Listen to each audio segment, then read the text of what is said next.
muri Zimbabwe tinokuchingamidzai zvekare kune chimwe chirongwa pano pazim Facebook Secrets and Confessions. Zvakangooma hazvo veduwe ndanga ndichirekoda this episode panaka ndichirekoda, then pane vamwe vahanzvadzi vanga vachifona vachiramba vachingofona, saka pose panopinda phone call then video rinobva rakansela kunyange ndarekoda kana 10 minutes, then I will have to start over again. Saka pavaramba vachifona ndabva ndachizongondavira call yavo. Zvakangooma hazvo veduwe, ndabva ndatoti let me start by reading a confession. Strange things indeed they do happen in this world. Hanzi makadi zvenyu mukoma, ndinokumbirawo kuti muge muchindipostera nyaya yangu makavigawo chitupa changu. Zita rangu handichatauri zvangu, but ndakazvarirwawo ndikakwirirawo muMidlands, so takangokwirirawo muchechi yeZaoga Forward in Faith.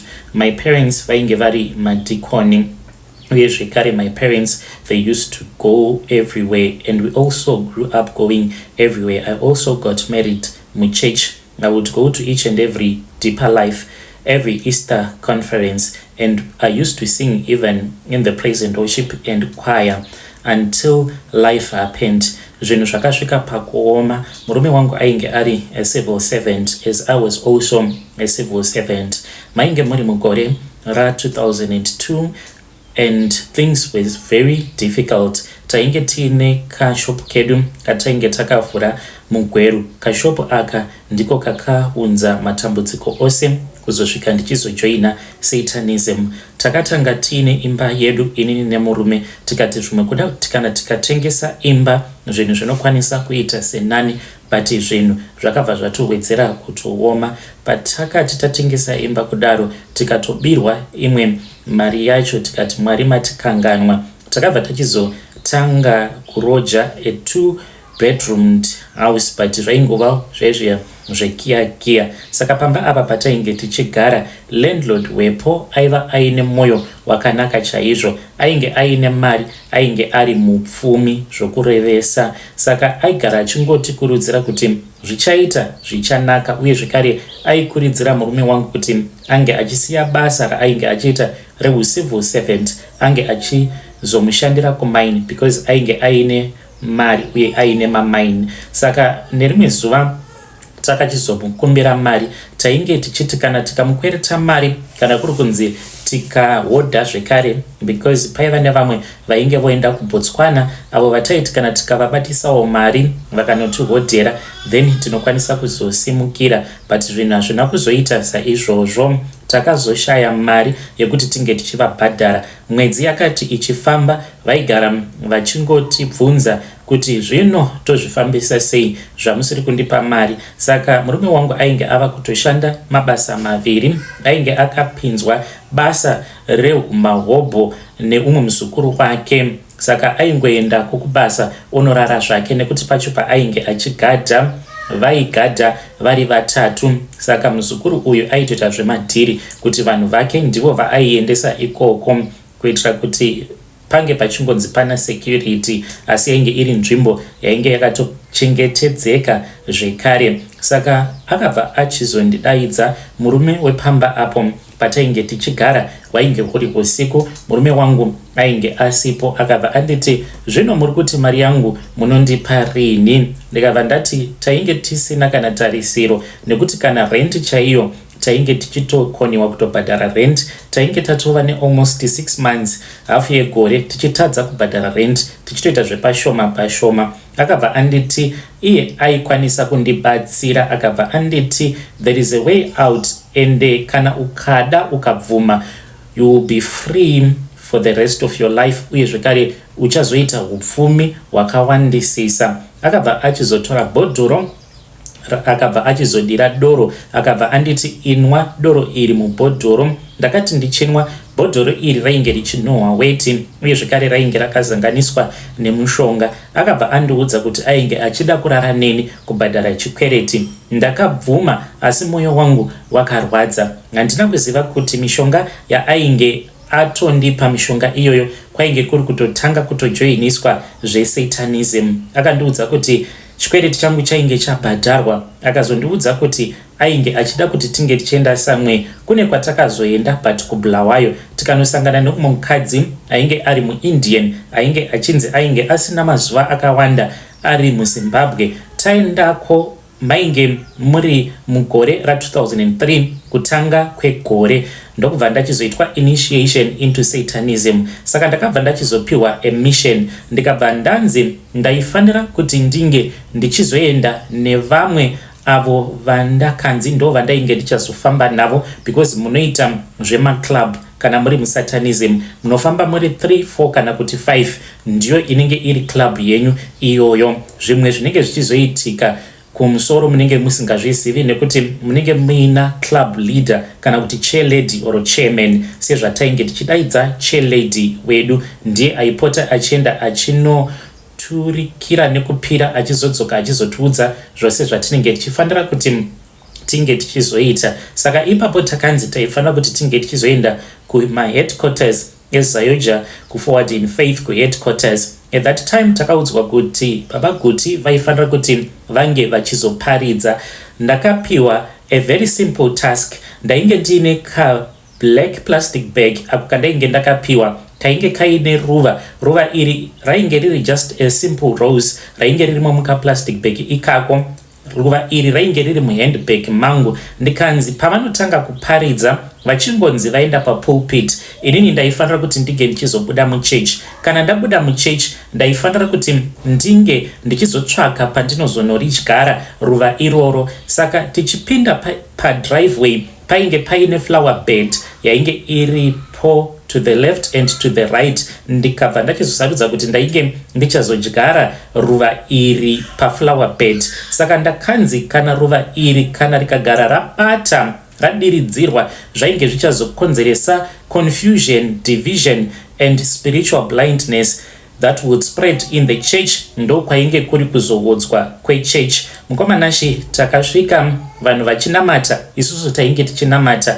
Vamwe vedu vainge vakapaka motikari yavo kuitira kuti inini ndinge ndichiwana simba nekuti vakati vachifamba ndakanzwa pasi pachidedera vanhu vachipembera nekufara pavakapinda muchechi. Ndainzwa pasi pachidedera asi ndakapiwa simba nevamwe vangu vainge vari panze vainge vachindinamatira kuti ndinge ndichisimba sesimbi ndisazowira pasi apo pavainge vachidarika nepadhuze pero rebenji randainge ndakagara ndikabatirira. Asi vamwe vangu vaindiudza kuti ramba wakasimba usavhunduka nekuti tinewe muminamato yedu. Vakazoti vatanga kuparidza ndikaziva kuti nguva yainge yakwana. Ndopandakabva ndachizobuda panze nehandbag rangu ndokubva ndachizoenda ndikatarisa. Ndakagara pasi ndichita sekunge munhu ari kuzorora zvake nerumwe ruoko rwekuleft ndikabva ndachizotanga kuchera ndichichera. Asi pandakati ndava kuda kunoburitsa ruva riya ndakanzwa kutsva sezvandainge ndisati ndakambonzwa muhupenyu hwangu. Zvakatangira kunzara zvichidzika kusvika pabendekete rangu. Ndikanzwa moyo wangu uchibayiwa. Ndakanzwa kutsva ndikaudza vamwe vangu vainge vari panze. Motikari yakapinda yakangodriver in about halfway ndokubva vandibatsira vakandipinza mumotikari. Ndokubva ndapinda mumotikari ndikavaudza kuti ndainge ndatadza. Asi chakandinetsa ndechekuti cheledi wedu uyo ainge achidriver motikari akapopota mukoma. Tikaenda kulodge kwatainge tichigara takamirira mission iyi. Ndikabva ndaudzwa kuti I was a failure and I was going to get punished. Zvinhu zvandainge ndisingatozivi kuti muSatanism hakuna second chances. Kana kuri kunzi ukatadza mission yaunenge wanzi iyi ndo mission yauri kufanira kuti unge uchizoita like ipapo ndakabva ndachizonzi your punishment is going to come. Asi ndakambopiwa mukana wekuti ndinge ndichidzokorora zvekare. Asi tainge tava kuti kwese kwatinenge taenda kana tikasangana nemaproblems atinenge tichisangana nawo ndini ndaibva ndanzi ndiwe wakazvikonzeresa nekuti pawaifanira kuti unge uchidyara ruva iri rainge rakabviwa naro kuIndia ende haasi maruva anongomera nguva dzose. Maruva ekuti ruva iroro kuti ringe richizonzi ramera mumasango ekuIndia rinokwanisa kutora makore akawanda. Saka ndainge ndichinzi I was a failure. Every time pataizama kuti tinge tichidzokera kuchurch, taiti kana tava kuda kusvika padhuze nepachurch, kuda kungo driver tichipinda mugedhi, taiona moto uchibvira like a burning torch. Moto uyu wainge uchibvira wainge wakaita kunge munhurume. Taiona moto uyu wakamira uri pagedhi. Vanhu vaitodriver nemotikari dzavo, vanhu vaitofamba vachitodarika nemaari murume uyu vasingatozvioni kuti pagedhi panenge paine munhu anenge akamira. Isu taitomboedza kuburuka kuti tinge tichifamba, tiite zvekufamba tisina motikari tichipinda mugedhi, but waiti kana wava kuda kuswedera padhuze nepagedhi waibvunda kudedera tobva tadzokera zvedu. Takatomboenda kumuzarabani, nyaya iyi handiikanganwe. Takati takagara tikabva tati sezvo zvaramba zvepaheadquarters ngatitsvakei kwekuti tinoenda. Saka pavakomana vamwe vataifamba navo paiva neumwe uyo akaberekerwa akakurira kumuzarabani. Takaendako kumuzarabani, asi zuva ratakati tainge tichida kuenda kuchurch uri musi weSunday, zvakatishamisa tikaseka tikati kumachonyonyo kwakadai moto uyu watitevera zvekare. Uri musi weSunday kudaro takachena takamuka tikabva tachizoti tichienda kuchurch. Saka takabva tapaka motikari yedu pamashops ndokubva tatanga kufamba tichienda kuchurch. Ndipo apo patakabva tachizoona moto, asi moto uyu takauona uchiita zvekutenderera uri mudenga, nekuti painge pachipindirwa church painge pasina gedhi, pasina fenzi. Saka moto uyu waingotenderera uri mudenga, asi rainge riri bakatwa rainge rakakura. Bakatwa iri raita sekunge rainge rakagadzirwa nemoto richitenderera riri mudenga. Bakatwa iri rakazodzika nechisimba rikanozvibayirira padome. Tikabva tachizonzi nacheledhi wedu taifanira kuti tinge tichidzokera zvedu kuBulawayo. Takangotora motikari yedu, hatina kana kutomboenda kunooneka kuhama dzemukomana watainge tiinaye, nekuti tainge tichigara pamba pake tichimboitawo sekunge tainge tiine mabusiness deals atainge tafambira. From that day ndakaudzwa kuti zvainge zvaramba and I had felt my mission. Ndakabva ndachizonzi nguva yepunishment yainge yakwana. Mainge muchiri mugore ra2003, but kunopera kwa2003 ndakabva ndachizonzi ndaifanira kuti ndinge ndichizoenda kuBulawayo. Ndakaenda ndiri ndega kuBulawayo. Zvose zvezvo zvandainge ndakamboitiswa zvespecial treatment zvekunzi unofamba nemotikari, ndakabva ndatorerwa motikari. Ndainge ndava kufamba nebhazi. Pandakaenda kuBulawayo ndainge ndakatoita zvekutotsvakiridza mari kuti ndinge ndichiwana mari yekutenga tiketi. Apa ndikaudzwa kuti kana ukasauya kuBulawayo nenzira dzako, ziva kuti vana vako vose nemurume vari kuzofa. Ndakatsvaka mari ndikaenda kuBulawayo. Handina kana chandakadya nekuti kana mari ndainge ndisina any extra money. From Gweru ndikasvika kuBulawayo. Ndasvika kuBulawayo ndakatorwa ndikaendeswa kumba kuya uko kwandainge ndakamboendeswa nalandlord wepamba patainge tichimbogara. Tasvikako mukoma ndakasvika ndikaona kuti vainge vakandemirira. Munhu wose ainge aripo pamba ipapo aitofamba akashama. Vanhu vaitira bonde mumotikari, vamwe vaitira bonde muswimming pool, vamwe ndo vaitira bonde vakangorara paloni, vamwe mumba. Vose vakangonditarisa. Pandakapinda pagedhi vakangoenderera mberi nezvavainge vachiita. Ndakapinda mumba ndikatorwa nahigh priestess akandiudza mhosva dzangu dzose. Ndikabva ndanzi sezvo ndainge ndakati kana ndikakanganisa ndainge ndichifanira kuti ndige ndichizoregererwa nekuti Mwari havaregereri. Ndikabva ndati hongu ndinozviziva, asi zvakawanda pandakajoina Satanism ndainge ndisina kuzviudzwa zvose izvozvo. Ndakabva ndachizotongerwa mutongo wandainge ndisingazivi kuti wainge uri mutongo wei. Akatora bakatwa rainge rakareba. Bakatwa iri rainge rakareba asi rainge rakatetepa kuita kunge tsono. Bakatwa iri rakabva rachizoiswa pamusoro pangu panhongonya apa rakamira rega mudenga risina kubatwa kwemaminutes ndokubva ndadonhera pasi. Ndakanzwa mweya wangu uchibuda mandiri. Zvakawanda handizivi hangu zvakazoitika, asi ndokutanga kupenga kwandakaita. Ndaipengera mugweru ndichifamba from Gweru Harare. Kana ndabata Harare ndobva ndananga kuBulawayo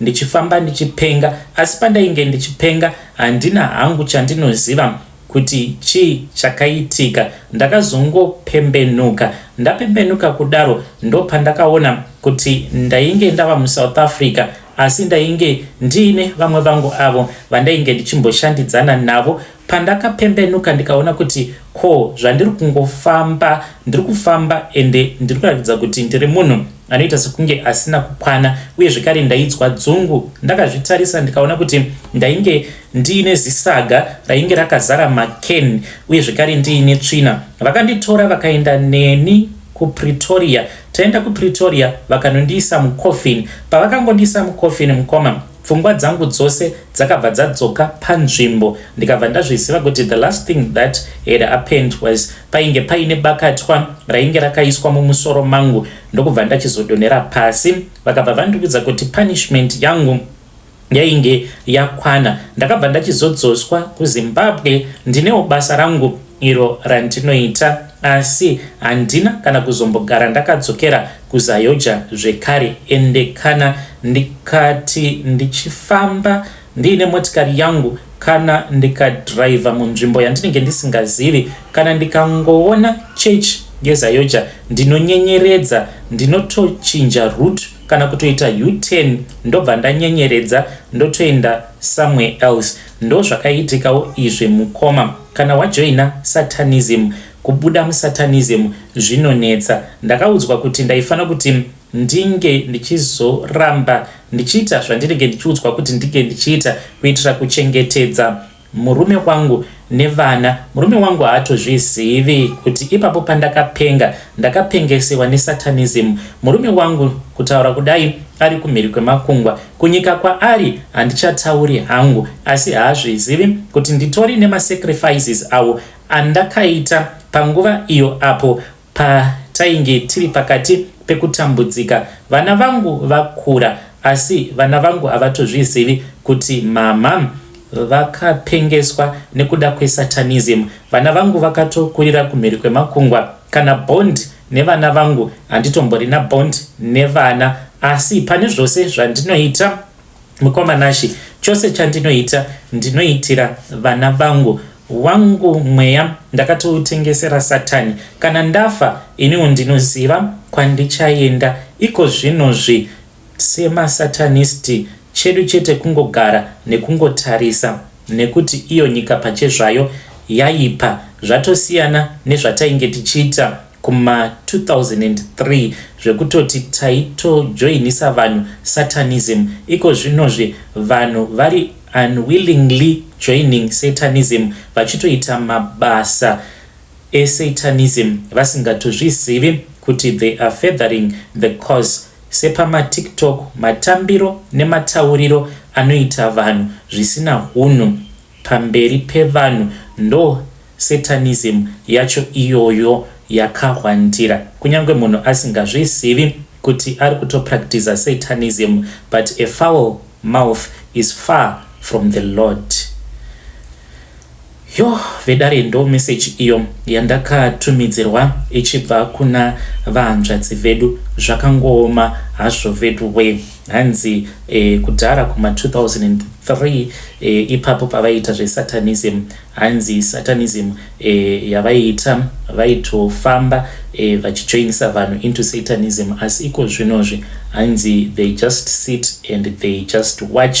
Kuma TikTok vakadzi vanotamba matambiro avanoita, vanenge vachitoita zveSatanism, vanhu vachitaura vachitukana nezvinyadzi, hanzi zvinenge zviri zveSatanism, nekuti hanzi muromo unotaura zvinyadzi hanzi uri kure naMwari. Munobvumirana nazvo here izvozvo zvavataura? Strange things indeed they do happen in this world. Zvakangoma hazvo vedu we. Let us try to talk about this in the comment section. Episode yanda sotorekoda confession mushure mekunge ndasangana nema messages avo zvekare vachiramba vachifona pandanga ndichirekoda.